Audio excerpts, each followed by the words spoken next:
A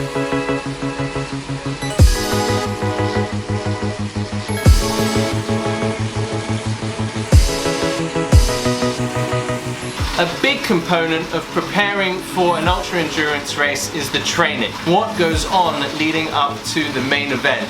In fact, that's what I'm doing right now. Spinning out the legs, putting in the miles. So that's what this episode is all about, that all important training plan.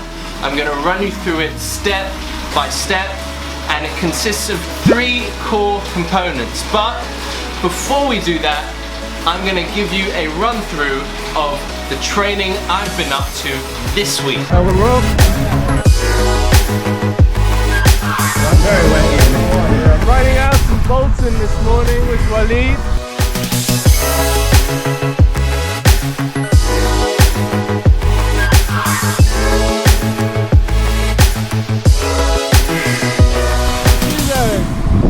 Keep going. You got this.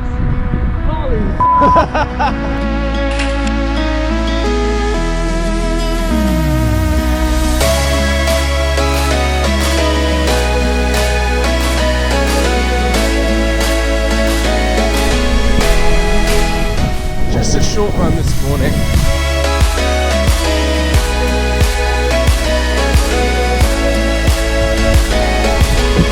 Finish. Number 1, know what you're up against. As a qualified coach, I started by asking myself the right questions. The race conditions, the terrain, the physical challenges, and the mental ones. I'd recommend taking note of what you feel these challenges are. Here's mine.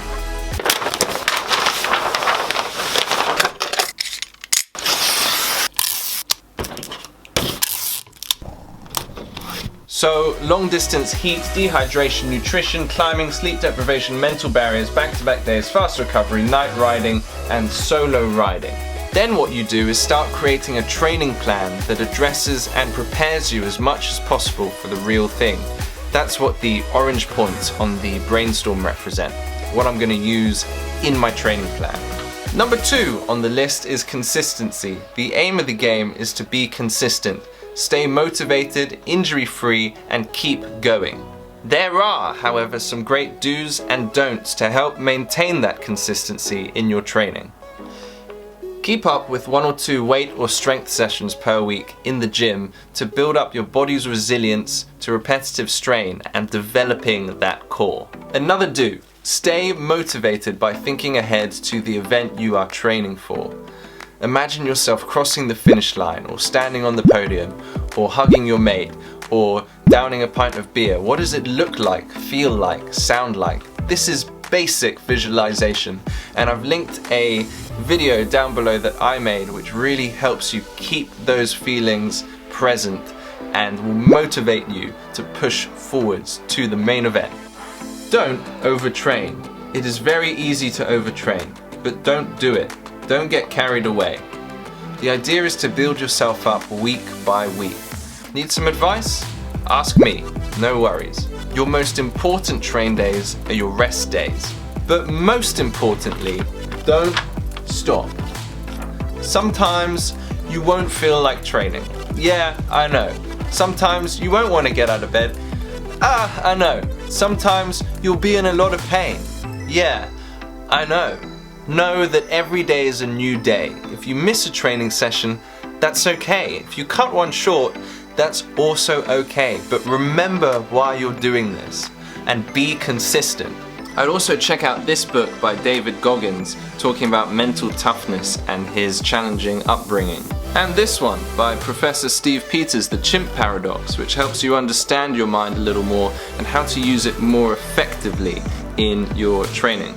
Number 3, the right support, knowing what enables you to train at your best. This opens up the conversation to nutrition. We could practically do an entire episode on that. Gear that will encourage you to get out in all weather conditions and all scenarios.